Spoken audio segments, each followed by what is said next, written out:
السلام عليكم ورحمة الله وبركاته نحمده ونصلي على رسوله الكريم أما بعد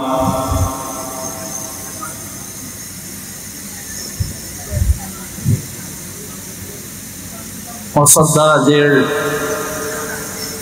এই সভার মাননীয় সভাপতি অসম ৰাজ্যিক জমিয়ত উলামাৰ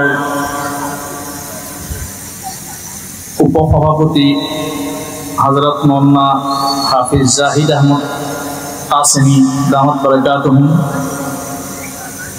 অসম ৰাজ্যিক জমিয়ত উলামাৰ সম্পাদক তথা জনিয়া সমষ্টিৰ বিধায়ক বন্ধুবৰ হাফিজ মৌলানা ডক্টৰ ৰফিকুল ইসলাম কাসেমি দামাত বাৰাকাতুহুম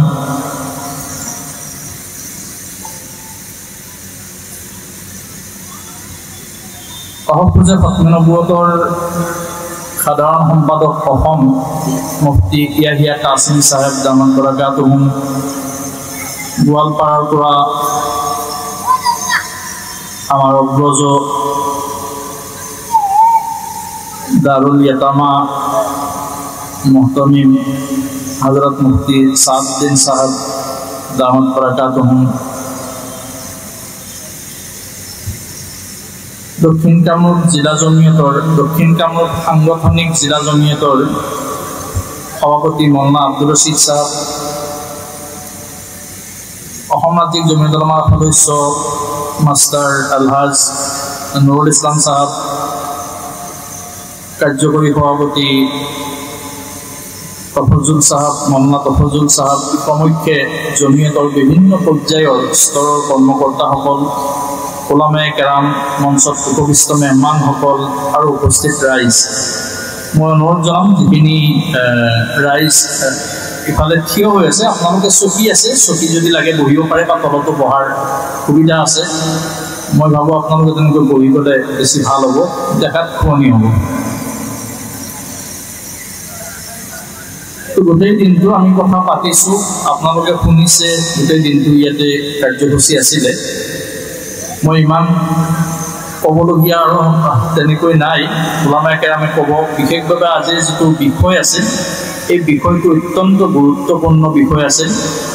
ৰাজ্য শকিলিয়তৰ ওপৰত যিখন প্ৰশিক্ষণ শিবিৰ যিটো আজি অনুষ্ঠিত হৈছিল আমি এই সম্পৰ্কে কিছু কথা জনা দৰকাৰ যে ৰাজ্য শকিলিয়ত বা শকিল কি বস্তু শকিল বিহাৰৰ দৰভংগা জিলাৰ এজন ব্যক্তি শকিল বিন হানিফ তেওঁৰ বাপেকৰ নাম হানিফ খান তেওঁৰ নাম হ'ল শকিল আহমদ খান বাপেকৰ নাম হানিফ খান তেওঁৰ জন্ম হৈছিল 68 চনত মোৰ 72 চনত জন্ম মোতকৈ 5 বছৰমান ডাঙৰ হ'ব তেওঁ 4 পৰা 5 বছৰ ডাঙৰ হ'ব 68 চনত তেওঁৰ জন্ম হৈছিল দৰভংগা তেওঁ পঢ়া শুনা কৰিছিল হাই স্কুলত পঢ়াত মেধা আছিল পঢ়া শুনাত অত্যন্ত ভাল আছিল হায়াৰ সেকেন্ডাৰী সায়েন্সত তেওঁ হায়াৰ সেকেন্ডাৰী পাছ কৰিছে পাছ কৰি তেওঁ তেতিয়াৰ পৰাই তেওঁৰ আব্বা হানিফ খান সাহেবৰ আজি কিছুদিন আগত ইন্তেকাল হৈছে তেওঁৰ আব্বাৰ তেওঁৰ ঘৰলৈ মই গৈছিলোঁ মোৰ যোৱাৰ সৌভাগ্য দুৰ্ভাগ্য ক'ব নোৱাৰোঁ যোৱাৰ এটা সুবিধা পাইছিলোঁ গৈছিলোঁ তেখেতৰ আব্বাৰ সৈতে মুলাকাত হৈছে যা হওক এই শকিল আহমদ খান বা এতিয়া যিটো প্ৰচলিত নাম এইটো হ'ল শকিল বিন হানিফ বুলিয়ে পৰিচিত এই শকিল বিন হানিফে সৰুৰ পৰাই প্ৰায় তেওঁ নমাজ পঢ়িছিল পাঁচক নামাজী আছিল দাঢ়ি আছিল সুন্নতৰ ওপৰত পাবন্দ আছিল আৰু মাজতে তেওঁ কি হ'ল 2003 চনত তেওঁ নিজকে ইমাম মেহদি বুলি দাবী কৰিলে তাৰপিছত হযৰতে ঈসা আলাইহিস সালাম বুলি দাবী কৰিলে এক কথা ক'বলৈ গ'লে তেওঁ নিজকে নবী বুলি দাবী কৰিলে ওলামায়ে কেৰামে বৰ বেছি এই ক্ষেত্ৰত গুৰুত্ব দিয়া নাছিল কিন্তু পৰৱৰ্তী সময়ত দেখা গ'ল তেওঁ ফলোৱাৰ্ছ ক্ৰমান্বয়ে বাঢ়ি গ'ল আৰু দিনৰ ক্ষেত্ৰত ইছলামৰ বিৰোধী যথেষ্ট কথা বতৰাত তেওঁ লিপ্ত হ'ল আৰু ঔৰংগাবাদত মহাৰাষ্ট্ৰৰ ঔৰংগাবাদত তাতে এটা তেওঁ বাৰ্ৰা বুলি কয় তাতে এটা কাবা শৰীফৰ নিচিনা এটা ঘৰ বনাইছে ক'লা ৰঙৰ ইটাৰে বনাই চাফা আৰু মাৰুৱা বনাইছে আৰু ৰাইজক কয় যে যিসকলে হজলৈ যাব নোৱাৰে তেওঁলোকে আহি ইয়াতে যদি তোৱাফ কৰে আৰু চাফা মাৰুৱা যদি অহা যোৱা কৰে তেতিয়াহ'লে তেওঁ মানে তেওঁৰ হজ হৈ যাব আপোনালোকে যদি চাই মোবাইলতো তেনেকুৱা ইউটিউবত দেখা যায় তেওঁ মূল কথাটো হ'ল মুছলমান হিচাপে তেখেতে যদি নিজা কিবা নিজাববীয়াকৈ কোনো ধৰ্মৰ নাম দি যদি ধৰ্ম পালন কৰে তাত আমাৰ ক'বলগীয়া নাই কিন্তু মুছলমান হিচাপে ইছলামৰ মূল বিষয় হ'ল যে হুজুৰ পাক সাল্লাল্লাহু আলাইহি ওয়াসাল্লাম সৰ্বশেষ নবী অন্তিম নবী তেওঁতো নবী হয়েই হুজুৰ পাক সাল্লাল্লাহু আলাইহি ওয়াসাল্লাম ৰাসূলটো হয়েই লা ইলাহা ইল্লাল্লাহু পিছৰ যিটো অংশ আছে এইটো হ'ল মুহাম্মাদুৰ ৰাসূলুল্লাহ প্ৰতিজন মুছলমানৰ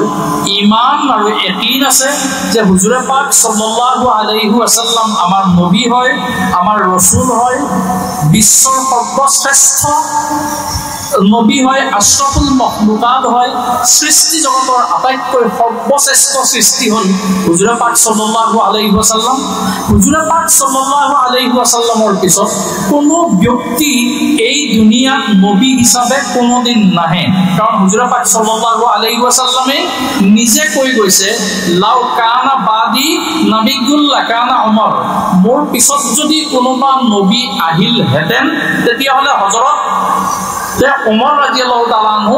নবী হলহেতেন আৰু কেইবাটাও হাদিসত তেখেতক কৈছে যে মোৰ পিছত আৰু কোনো নবী নাহে তেখেত হে অন্তিম নবী তেখেত শেষ নবী অৰ্থাৎ হুজুৰ পাক সাল্লাল্লাহু আলাইহি ওয়াসাল্লাম অন্তিম নবী অন্তিম ৰাসূল তেখেতৰ পিছত আৰু কোনো নবী নাহে কেৱল মাত্ৰ সকলো মুছলমানে জানে কিয়ামতৰ সময়ত হযৰত ঈসা আলাইহিস সালাতু ওয়াস সালাম তেখেত যেহেতু জিন্দা উঠাই লোৱা হৈছিল তেখেত এইখন দুনিয়াত আকৌ পুনৰ আহিব এটো আমাৰ ঈমান আৰু ইয়াকিন মুছলমানৰ ইয়াতে তেওঁ যেটো দাবী কৰিছে তেওঁৰ দাবী উলামায়ে কেৰামে ভুৱা হিচাপে সাব্যস্ত কৰিছে মিছা দাবী এয়া আমাৰ মুছলমান সমাজে বিশেষভাৱে যাতে মুছলমান সমাজক কোনো প্ৰৰচনা প্ৰৰচিত কৰিব নোৱাৰে আমাৰ ভিতৰত যাতে বিভাজন আনিব নোৱাৰে দ্বিখণ্ডিত কৰিব নোৱাৰে এই ফিতনাবিলাক যাতে আমাৰ ভিতৰত আমাৰ সমাজত যাতে নকমায় আমাৰ যিখিনি আৱাম সাধাৰণ মানুহ থাকে উলামায়ে কেৰামে সাধাৰণতে এই কথা বুজে কিন্তু আৱামৰ সন্মুখত তেওঁলোক আহে আৰু সাধাৰণ মানুহক তেওঁলোকে গুমৰাহ কৰে পথভ্ৰষ্ট কৰে আমি ইছলামৰ ওপৰত কায়েম থাকিবলৈ হলে দুটা বস্তু আমি সদায় ধৰি ৰাখিব লাগিব এটো হ'ল কলিমা লা ইলাহা ইল্লাল্লাহ মুহাম্মাদুৰ ৰাসূলুল্লাহ যেটো কোৱা হৈছে যে আল্লাহ তাআলা এজন আল্লাহ তাআলাৰ অস্তিত্ব আছে আৰু তেওঁ এজন আল্লাহ তাআলাৰ বাহিৰে অন্য কোনো উপাসনা বা উপাস্য গৰাকী আৰু এই পৃথিৱীত নাই এক নম্বৰ কথা আৰু দুই নম্বৰ কথা সাধাৰণ কথা মুহাম্মাদুৰ ৰাসূলুল্লাহ মুহাম্মদ সাল্লাল্লাহু আলাইহি ওয়াসাল্লাম আমাৰ অন্তিম নবী শেষ নবী ইয়াৰ পিছত আৰু কোনো নবী নাই যদি কোনোবাই এতিয়া নবুৱতী দাবী কৰে আমি ফৌৰান ইমিডিয়েটলি আমি কৈ দিব পাৰিম যে আমাৰ হুজুৰ পাক সাল্লাল্লাহু আলাইহি ওয়াসাল্লামৰ পিছত কোনো নবী নাই তুমি নবী মূল কথা এখিনি এতিয়া এইখিনি কথা যেতিয়া আৰ্গুমেণ্ট হৈছে হোৱাৰ লগে লগে শকিল বিন হানিফে কৈছে কি নিজকে কৈছে ময়েই সেইজন ময়েই হযৰত ঈসা আৰু ময়েই ইমাম মেহদী তেওঁ নিজে দাবী কৰিছে ময়েই হযৰত ঈসা ময়েই ইমাম মেহদী বন্ধুসকল একেবাৰে পৰিষ্কাৰ কথা একেবাৰে সহজ আৰু সৰল কথা যে হযৰত ঈসা আলাইহিস সালাতু ওয়াস সালাম যেতিয়া আহিব আমি কেবাটাও উলামায়ে কেৰামৰ মুখত শুনিছো তেওঁ দামাস্কছত আহিব জেৰুজালেম বা তেওঁ আহাৰ যিবোৰ সিস্টেম যেনেকৈ আহিব বিভিন্ন উলামায়ে কেৰামে বয়ান কৰিব মই ইমান দীঘলীয়া ক'ব খোজা নাই মূল কথাটো হ'ল যে উলামায়ে কেৰামে তেখেতক ভুৱা নবী হিচাপে ফতোৱা দিছে কোনোবা জামাতে ইছলামী হওক আহলে সুন্নাত ওয়াল জামাত হওক বা জমিয়ত উলামা হওক তবলিগী জামাত হওক অসম বা ভাৰতবৰ্ষত যিমানবোৰ জামাত আছে প্ৰতিটো জামাত বা প্ৰতিটো মক্তবে ফিকিৰ অৰ্থাৎ মুছলমানসকলৰ প্ৰতিটো জনগোষ্ঠীয়ে দাৰুল উলুম দেওবন্দ তেওঁ কাফিৰ হিচাপে ফতোৱা দিছে গতিকে মুছলমানসকলে উলামায়ে কেৰামৰ লগত উলামায়ে কেৰামৰ যি ফাইছলা বা উলামায়ে কেৰামে যি পৰামৰ্শ দিছে সেইমতে আমাৰ ইমান আৰু ইয়াকিন হোৱাই শ্ৰেয় মূল কথা হ'ল এইখিনি আৰু এই বিষয়ৰ ওপৰতে আজি বিশেষভাৱে এই প্ৰশিক্ষণ শিবিৰটো আছিল বা গোটেই আলোচনাখিনি আছিল বন্ধুসকল এই গোটেইখিনি কথা হৈছে অসম কামৰূপ দক্ষিণ কামৰূপ জিলা জমিয়তৰ অধীনত তেওঁলোকৰ উদ্যোগত দক্ষিণ কামৰূপ জিলা জমিয়তক মই ধন্যবাদ জনাইছোঁ উলামায়ে কেৰামক মই ধন্যবাদ জনাইছোঁ আৰু তেওঁলোকৰ যিসকল কৰ্মকৰ্তা আছে তেওঁলোককো মই ধন্যবাদ জনাইছোঁ এইখিনি উলামায়ে কেৰামক বা ইয়াৰ যিখিনি সাধাৰণ মুছলমান আছে তেওঁলোকৰ সন্মুখত এইখিনি কথা আমাক আলোচনা কৰিবলৈ আমাৰ বিভিন্ন ধৰণে আমাক আপ্যায়নৰ পৰা আৰম্ভ কৰি আমাক বিভিন্ন সুযোগ সুবিধা দিয়াৰ কাৰণে তেওঁলোকক আমি ধন্যবাদ জনাইছোঁ মই কথা দীঘলীয়া নকৰি ইয়াৰ পিছত বক্তা কেইবাজনো আছে তেখেতসকলে ভাল বয়ান কৰিব ইনশাআল্লাহ আল্লাহ তাবাৰক তাআলা আমাক সকলোকে সহি বুজাৰ তৌফিক দিয়ক ওয়া আখিৰু দাৱানা আলহামদুলিল্লাহি ৰাব্বিল আলামিন